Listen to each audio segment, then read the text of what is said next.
Tomorrow with the Syracuse Orange, Jaquan Raymond, Reggie Upshaw, Perrin Buford will represent the student body here, and we will go right to questions. Two on the aisle and then one in the front row, Karen. Joe Rexrow, Detroit Free Press. For all of you guys, can you put into words what making the Sweet 16 would mean to you, to this team, to this program? Start with Jaquan, and then we'll go to Reggie and Perrin. It'll mean a lot to me personally because it'll be a great way to end my senior year, just go to the Sweet 16. It's always been a dream of mine to go to the Sweet 16. As for the program, I think it'll be the first Sweet 16 we went to, so it'll be a big key to win this game for the program.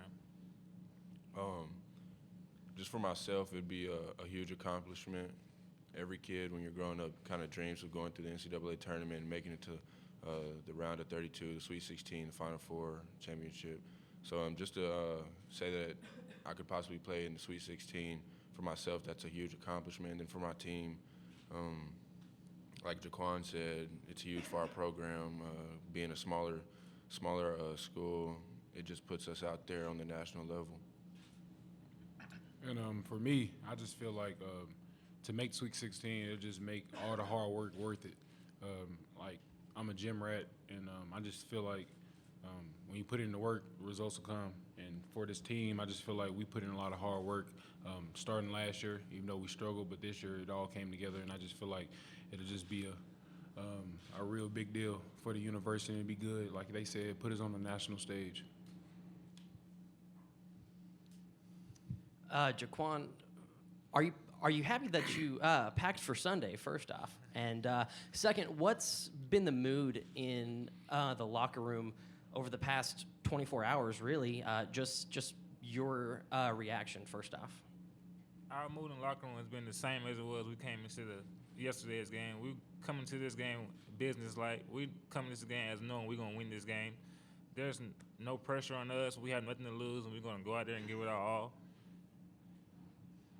Right here at the front. Sam Blum from the Daily Orange.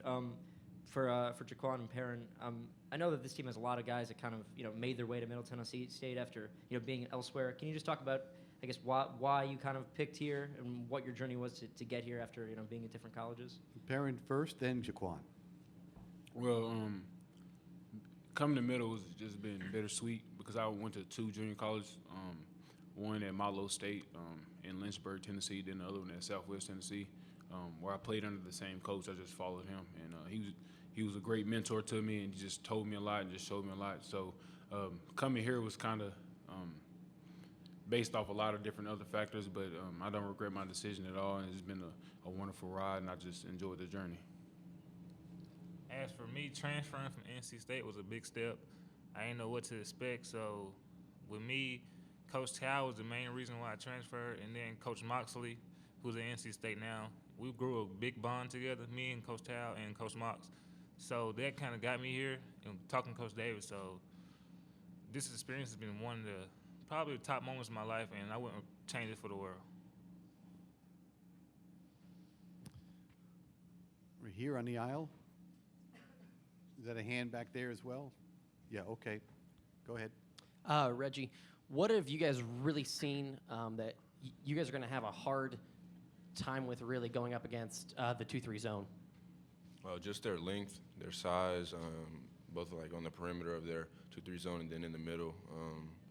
They have great rebounders. I mean, anytime you play a team who has the length that they have at each position, and then just how hectic they kind of play their 2-3 zone, it always presents a challenge for your team. But if we just continue to stay aggressive on the offensive end and then crash the offensive boards, we'll have a great chance of winning this game. Back left, gentlemen. Two questions. Have you guys watched Syracuse through the course of this season? And then at a glance, is there somewhere where you think you guys could excel in terms of the matchup? Reggie and Jaquan in that order. I haven't really watched much of Syracuse play this season. With the season being so long, we kind of get caught up in our own conference play. But I'd say the only part, or the main thing in the game that we could probably advance or excel in would be our offensive rebound and defensive rebounding. Anytime you can limit a team to one shot, you always have a great chance to win the game. I think I've seen Syracuse play about it once or twice, and the key for us like he said, would be the rebounding, but also we have 5 shooters that can spread the floor, and we know what we have to do. We have to get the ball on the inside, but we also can penetrate and kick to our shooters. What's it really been like for all of you guys seeing yourself on ESPN, Twitter, just everything? What's that been like to just see your own highlights all over the place? Perrin, you first, and then Reggie. For me, it's a blessing. I just give all thanks to God, my Savior. So for me, just seeing it's just a blessing, just because I know how much work I done put in the off season, and it's just all coming to life, and just seeing it just like unreal. Like what parents said, it's really just an honor. Anytime that you can see yourself on TV, you see highlights of your teammates doing great things on the court, and then you hear other people speaking so highly of you, it's really a blessing and an honor. On the aisle. Yeah, Coach Davis talked yesterday about the 100% graduation rate. I think 40 straight players graduating who have exhausted their eligibility. How demanding is he from that perspective, and how much pride is taken in the academic side in your program? Jaquan, you first, then Reggie. He's very big on academics, especially when we go out of town. He makes sure our academic advisor has everything lined out for us, what we need to do over the course of us missing school. So that's his biggest issue is academics. He don't play about that, and he takes that very serious. Yeah, Coach Davis is really, really strict about academics. We have this thing called the point system. Anytime you're like late for a class, or like you may miss a class or anything, you get a point, and then if you get to like 2 points, you have to run in the morning. And then, I haven't seen anybody get to 4 points, but if you get to 4 points, the whole team has to run, and you don't want to be that guy. So, so everybody make sure they're on time to class and they make it to class.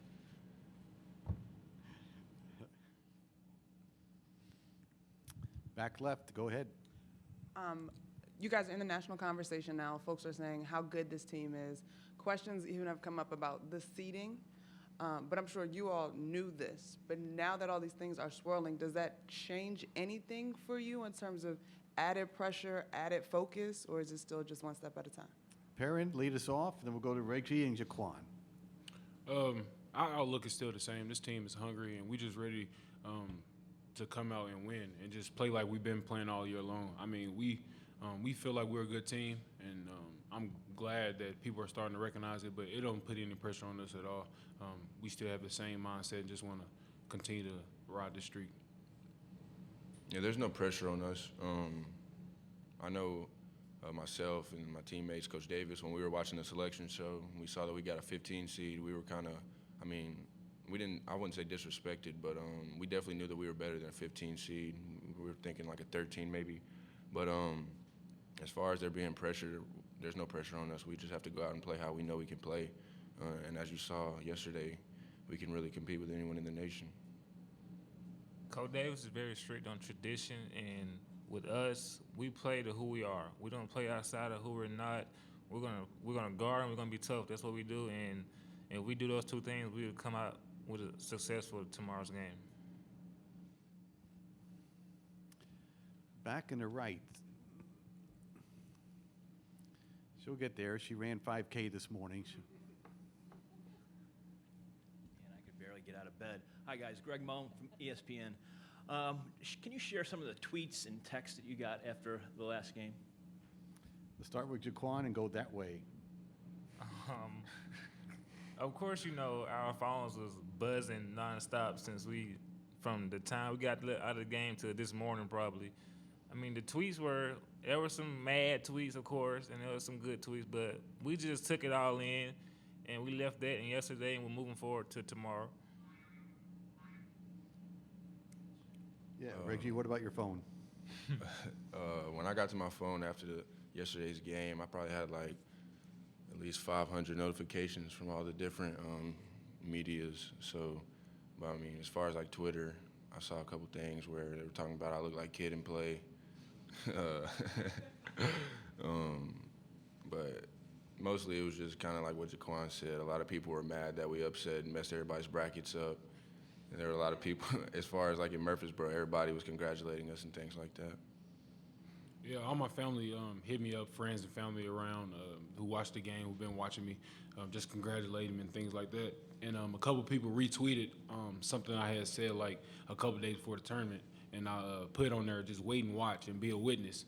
And so they retweeted that, and a lot of people was like, okay, we're a witness now and things like that. So that was pretty cool. About 8 minutes to go in this session. Jim Thomas is up. I got to ask you, Giddy Potts, your teammate, he doesn't look like a basketball player. He looks like he should be playing fullback for somebody. Do you guys ever kid him about that? Reggie? And when Giddy first came to MTSU on his visit, he has a younger brother that's taller than him, kind of looks like me, well, like my body type. And so when the coaches kind of brought us in the weight room to meet him, they were like, yeah, man, Giddy, he's a great shooter, all that kind of stuff. And so I walked up to his younger brother thinking he was Giddy. I was like, man, we can't wait to get you here. And he was like, nah, you talking about my brother. And then I looked at Giddy, and at this time he was easy 240. So just seeing somebody like that out there doing the things that he does on the court with his body type and his size and how quick he can move, it's really amazing.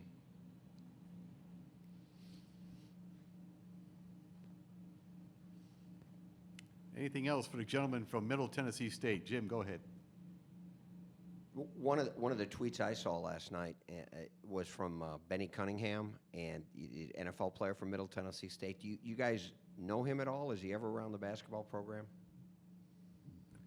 Whoever knows him can speak. Well, I know him from me being a senior. I've been at MT for 4 years, so me and him, we've grown close over the years. We're not as close as we used to be when he was at MT, but I know him, and every time he comes back, we're always talking about what this team can accomplish, and he's the only one that really believes in us outside of ourselves.